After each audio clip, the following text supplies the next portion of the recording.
샬롬, 하나님의 귀한 자녀 여러분. 오늘도 여러분의 삶에 주님의 평안과 은혜가 가득하기를 기도합니다. 이 메시지를 듣기 시작하기 전에 잠시 시간을 내어 이 채널을 구독하고 좋아요를 눌러주시면 감사하겠습니다.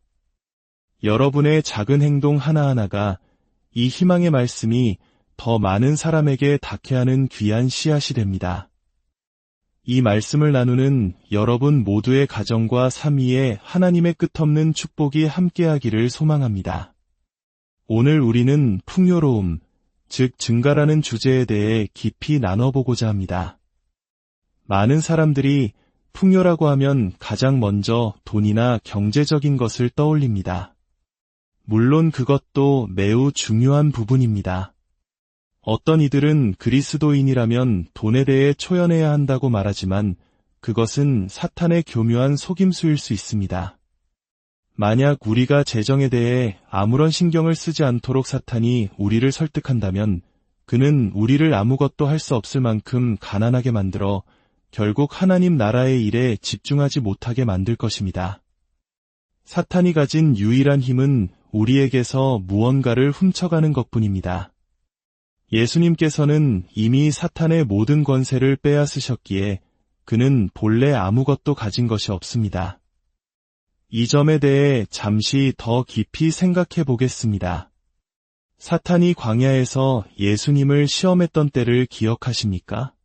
성경은 예수님께서 아주 혹독하고 깊은 시험을 받으셨다고 기록합니다. 그때 사탄이 예수님께 무엇이라고 말했는지 들어보십시오. 그는 세상의 모든 왕국과 그 영광을 보여주며 말했습니다. 내게 엎드려 경배하면 이 모든 것을 내게 주리라. 이것은 내게 넘겨준 것이므로 내가 원하는 자에게 주노라. 만약 이 말이 거짓이었다면 그것은 예수님께 아무런 유혹이 되지 못했을 것입니다. 사탄이 거짓말쟁이라는 것을 우리 모두 알지만 만약 그에게 세상을 다스릴 권세가 없었다면 예수님께서는 그 사실을 즉시 아셨을 것이고 그것은 시험조차 되지 않았을 겁니다. 마치 제가 여러분에게 서울 전체를 주겠다고 제안하는 것과 같습니다. 여러분은 제가 그럴 권한이 없다는 것을 알기에 그저 웃고 지나갈 뿐이겠지요. 하지만 예수님께서 십자가를 지시고 죽으시고 지옥으로 내려가신 후에 모든 것이 바뀌었습니다. 이제 우리 믿는 자들은 이 새로운 현실 속에서 살아가야 합니다. 예수님께서는 아담의 죄에 대한 끔찍하고 장엄한 대가를 치르기 위해 지옥으로 가셨습니다. 그분은 아담의 자리를, 바로 우리의 자리를 대신하신 것입니다. 어떤 분들은 예수님이 지옥에 가셨다니 그게 말이 되느냐며 분개하기도 합니다. 저도 처음에는 이해하기 어려웠습니다. 하지만 성경은 분명히 증언합니다. 예수님께서 지옥에 가신 이유는 바로 우리가 그곳에 가지 않게 하기 위함이었습니다. 만약 그분이 가지 않으셨다면 우리가 갔어야만 합니다. 우리가 지옥에 가는 이유는 거짓말이나 도둑질 같은 개별적인 죄 때문이 아니라는 것을 알아야 합니다. 인간을 지옥으로 보내는 유일한 죄는 바로 예수 그리스도를 구주로 영접하지 않는 것입니다. 다른 모든 죄의 문제는 예수님께서 이미 해결하셨기 때문입니다. 이제 우리의 생각의 틀을 완전히 바꾸어야 할 시간입니다. 예수님께서는 지옥에서 고통받으셨습니다. 성령의 조명을 통해 우리는 이 사실을 이해해야 합니다. 그분은 죄를 짓지 않으셨지만 우리를 위해 죄 자체가 되셨다고 성경은 말합니다. 그분은 우리의 영적인 죽음을 대신 짊어지셨습니다. 본래 우리는 영적으로 죽은 존재들이었습니다. 놀라운 사실은 바로 그 지옥의 한복판에서 예수님께서 죽음에서 생명으로 태어난 첫 번째 인간이 되셨다는 것입니다. 그분은 거듭난 최초의 인간이셨습니다. 물론 아담이 최초로 생명에서 죽음으로 거듭난 인간이었지요. 예수님께서는 동정녀 마리아에게서 한 번 태어나셨고 그리고 지옥에서 죽음을 이기시고 부활하심으로써 인류 최초로 다시 태어남, 즉 거듭남의 본을 보이셨습니다. 그리고 우리가 예수님을 구주로 영접했을 때 살아계신 하나님의 영이 마리아에게 임하셨던 것과 똑같이 우리 위에 임하셨습니다. 그리고 우리 안에 거룩한 것, 할렐루야, 완전히 새롭게 거듭난 존재가 태어난 것입니다. 예수님께서는 죄에 대한 모든 값을 치르셨습니다. 그분 외에는 어떤 인간도 그런 값을 치른 적도 치를 수도 없을 것입니다. 우리는 모든 종류의 죄를 짓지도 않았고 모든 질병과 모든 아픔을 겪지도 않았습니다. 만약 그랬다면 우리는 흔적도 없이 사라졌을 것입니다. 하지만 예수님께서는 그 모든 것을 짊어지셨습니다. 우리의 영, 혼, 육, 건강, 재정, 심지어 우리의 머리카락 한 올까지도 그분의 구속 안에 포함되어 있습니다. 그러므로 우리는 생명의 말씀을 선포해야 합니다. 거듭남이 얼마나 강력한지 생각해 보십시오. 아무도 빠져나온 적 없던 지옥의 깊은 곳에서 예수님께서는 죽음의 권세를 파괴하셨습니다. 무덤의 권세를 깨뜨리셨고 슬픔의 권세를 이기셨습니다. 그래서 우리는 소망 없는 자들처럼 슬퍼하지 않습니다. 지옥의 모든 악마들이 그분을 소멸시키려 했지만 그분은 일어나셨습니다. 그분은 영적인 죽음, 육체적인 죽음, 정신적인 죽음과 절망을 모두 겪으셨습니다. 우리의 평화를 위한 징계가 그분 위에 임했습니다. 상상을 초월하는 정신적 고통이었습니다. 하지만 하나님께서 끝났다고 선포하셨을 때 모든 것은 끝났습니다. 히브리서 1장은 하나님께서 예수님을 죽음에서 일으키실 때 하셨던 말씀을 그대로 기록하고 있습니다. 하나님께서는 지옥의 한복판에 있는 그를 향해 너는 내 아들이다 라고 선포하셨고 그를 하나님이라 부르셨습니다. 만약 마귀가 이 일을 알았더라면 영광의 주를 십자가에 못 박지 않았을 것이라고 성경은 말합니다. 예수님께서 자신의 영역에 들어오시는 것을 결코 허락하지 않았을 것입니다. 왜냐하면 예수님께서는 지옥을 완전히 산산조각 내셨기 때문입니다.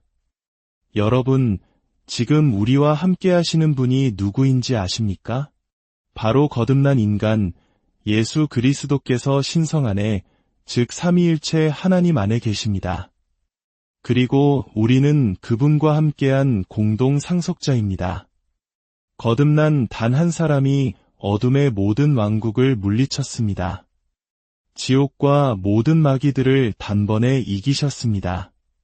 그런데 사탄이 우리에게 무슨 힘을 쓸 수 있겠습니까? 그는 단지 우리가 이 진실을 깨닫지 못하기만을 바랄 뿐입니다. 예수님을 시험할 때 사탄은 이 세상의 모든 것이 내 것이라고 말했습니다. 그러나 부활하신 직후 예수님께서는 선포하셨습니다. 하늘과 땅의 모든 권세가 내게 주어졌다. 그러므로 너희는 가서 모든 족속으로 제자를 삼아라. 내 이름으로 마귀를 쫓아내라. 예수님께서는 정사와 권세와 이 세상 어둠의 주관자들과 하늘에 있는 악한 영들을 완전히 무력화시키시고 그들을 드러내어 구경거리로 삼으셨으며 십자가로 그들을 이기셨습니다. 고대의 전쟁에서 승리자는 패배자에게서 모든 전리품을 빼앗았습니다. 이제 사탄에게는 아무것도 남지 않았습니다. 예수님께서는 모든 것을 되찾으셨습니다. 에덴 동산은 다시 하나님의 것이 되었습니다. 사탄은 아무것도 소유하고 있지 않습니다. 만약 그가 무언가를 통제하거나 영향력을 행사한다면 그것은 모두 훔친 것입니다. 그에게는 끔찍한 미래 외에는 어떤 권리 증서도 없습니다. 우리는 이 사실을 항상 기억해야 합니다. 우리는 모든 것을 되찾았습니다. 이것이 바로 골로새서 1장의 말씀이 중요한 이유입니다. 아버지께 감사하게 하시기를 원하노라.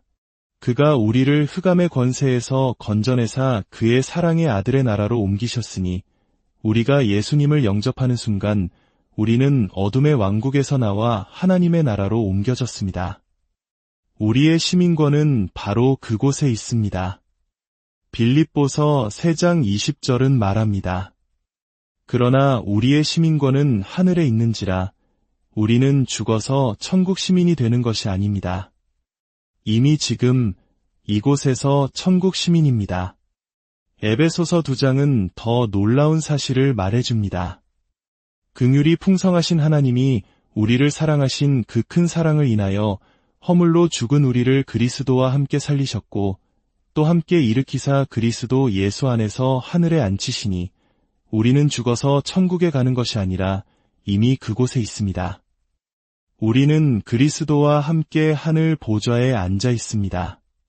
우리가 이 사실을 더 깊이 인식하고 하나님의 나라의 법을 묵상할수록 세상의 저주에 대한 우리의 권세는 더욱 커져갑니다. 과거에 우리는 어둠의 왕국에 속해 세상의 풍조를 따르고 공중의 권세 잡은 자를 따랐습니다. 육체의 욕심을 따라 지내며 본질상 진노의 자녀였습니다. 그러나 이제 우리는 하나님의 자비로 구원받아 그분의 나라로 옮겨졌습니다. 이제 우리의 생각은 더 이상 이 땅의 환경에 얽매여서는 안 됩니다. 우리는 상황 아래에서 사는 자들이 아니라 그 모든 상황을 뛰어넘어 하나님과 함께 보좌에 앉아있는 자들입니다. 시편에서 하나님께서 마귀를 비웃으셨다고 했습니다. 우리가 그분과 함께 앉아있다면 우리도 그와 함께 웃을 수 있습니다. 죽음과 실패의 속삭임이 들려올 때 우리는 담대히 외칠 수 있습니다. 나는 그 말을 듣지 않겠다. 누가복음 8장을 보면 예수님께서 각 성과 마을에 두루 다니시며 하나님의 나라의 기쁜 소식을 전파하고 보여주셨다고 합니다. 여기서 풍요로움의 개념이 확장됩니다. 재정적인 풍요뿐만 아니라 호의의 풍요로움이 있습니다. 어딜 가나 좋은 기회에 선택받는 것, 이것이 바로 당신에게 임한 하나님의 호의입니다. 건강의 풍요로움, 자산의 풍요로움, 영향력의 풍요로움도 있습니다. 당신이 어딘가에 나타나기만 해도 상황이 긍정적으로 바뀌는 것, 그것이 바로 하나님께서 주신 영향력입니다. 우리의 모든 풍요로움은 하나님의 나라에서 옵니다. 우리는 세상의 바빌론 시스템, 즉 하나님 없이 인간 스스로의 필요를 채우려는 시스템 속에서 태어나고 자랐습니다. 바벨탑 사건이 그 시작이었습니다. 우리가 우리 이름을 내고 우리의 필요를 스스로 채우자, 이것이 하나님 없는 모든 사회 시스템의 근원입니다. 아담이 범죄한 후 무화과나무 잎으로 자신의 부끄러움을 가리려 했던 것도 같은 맥락입니다. 인간 스스로의 노력으로 문제를 해결하려는 시도였습니다. 그러나 하나님의 방법은 다릅니다. 그분은 언약의 동물의 피를 흘려 가죽옷을 지어 입히심으로 그의 필요를 채워주셨습니다. 세상의 시스템은 밖에서 안으로 작동합니다. 우리는 필요한 모든 것을 외부에서 구해야 합니다. 직장 상사, 부모님, 정부. 그래서 우리는 하나님께도 마치 멀리 계신 분에게 소리치듯 구걸하고 부르짖었습니다. 하지만 예수님께서는 말씀하셨습니다. 하나님의 나라는 너희 안에 있느니라. 우리는 안에서 밖으로 사는 사람들입니다. 예수님께서는 항상 내 안에 계신 아버지께서 그의 일을 하신다고 말씀하셨습니다. 그분은 항상 내주하시는 하나님을 의식하셨습니다. 우리도 마찬가지입니다. 주님, 저와 함께 해주세요 라고 기도하는 대신 이미 저와 함께 해주셔서 감사합니다 라고 고백해야 합니다. 그분은 세상을 끝날까지 우리를 떠나지 않으신다고 약속하셨기 때문입니다. 우리가 하나님이 우리 안에 계심을, 하나님의 나라가 우리 안에 있음을 깊이 인식할 때 하늘과 땅이 우리 안에서 하나가 되는 놀라운 경험을 하게 됩니다. 결핍에 대한 두려움은 사라지고 믿음과 은혜가 점점 더 커져갈 것입니다. 하나님의 나라는 바로 우리 안에 있습니다. 그리고 우리는 그 나라의 소유주입니다. 우리는 더 이상 하나님의 종이 아니라 그분의 자녀이며 아들입니다. 물론 아들이 아버지를 섬기는 것은 당연합니다. 하지만 종으로서의 섬김과 소유주로서의 섬김은 완전히 다릅니다. 우리는 청지기이지만 남의 것을 관리하는 청지기가 아니라 우리 자신의 것을 관리하는 소유주로서의 청지기입니다. 우리는 이 왕국에 대한 소유권을 가지고 있으며 이 땅에서 일어나는 일에 대해 발언권을 가지고 있습니다. 교회가 이 진리를 깨달았다면 세상이 잘못 돌아가는 것을 보며 그저 불평만 하고 있지는 않았을 것입니다. 권세는 우리에게 주어졌습니다. 문제는 우리가 하나님의 나라의 법과 권세를 제대로 이해하고 사용하지 못했다는 것입니다. 우리는 이 땅에 고용된 자들이 아니라 파견된 자들입니다. 우리의 경제는 이 땅의 자원에 의존하지 않습니다. 우리의 자원은 하늘에 있습니다. 우리는 우리 입의 열매로 우리 입술의 풍요로움으로 채워질 것이라고 잠언은 말합니다. 죽고 사는 것이 혀의 힘에 달렸습니다. 하나님께서는 그 권세를 우리에게 위임하셨습니다. 그러므로 우리는 썩어빠진 말을 우리 입 밖으로 내지 말아야 합니다. 비꼬는 말, 교만한 말, 혼란스러운 말은 영적인 혼란을 야기합니다. 쓸데없는 말 한마디까지도 심판받게 될 것이라고 예수님은 경고하셨습니다. 이사야서 5장 20절은 경고합니다. 악을 선하다 하며 선을 악하다 하며 흑암으로 광명을 삼으며 광명으로 흑암을 삼으며 쓴 것으로 단 것을 삼으며 단 것으로 쓴 것을 삼는 자들은 화 있을진저 우리는 우리 자신의 눈에 지혜로운 자가 되어서는 안 됩니다. 이 정도 말은 괜찮겠지라고 생각하는 순간 사탄은 그 법적인 근거를 사용합니다. 그는 우리가 의도했든 안 했든 우리가 뱉은 말을 우리에게 불리하게 사용합니다. 자랑이라는 단어 대신 하나님께서 예수님을 향해 이는 내 사랑하는 아들이요 내 기뻐하는 자라고 하셨던 것처럼 우리도 나는 내 아들이 정말 기쁘다고 말해야 합니다. 자랑스럽다는 말 속에는 인간적인 교만이 숨어 있지만 기쁘다는 말 속에는 하나님의 마음이 담겨 있습니다. 하나님의 말씀을 사용할 때 그분의 능력이 그 말 뒤에 함께합니다. 사랑하는 여러분, 제가 여러분에게 말씀드립니다. 저는 여러분 안에서 아무 흠도 찾을 수 없습니다.